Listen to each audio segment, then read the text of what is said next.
You guys back with the iPhone 6, but only we're not doing the actual iPhone 6 right now.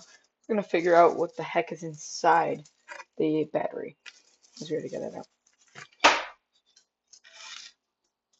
Damn. So basically, you're just gonna like unravel it or whatever. I think. Just gonna pull these two things apart. Okay. So it looks like in the center you have like these weird things. Smells really strong. I don't know what all this stuff is. God dang. And yeah. Oh, that's messy in there. Don't try this at home. You can rip off like this cool white sheet or whatever. And yeah, that's pretty much a battery. Alright, iPhone teardown. See ya.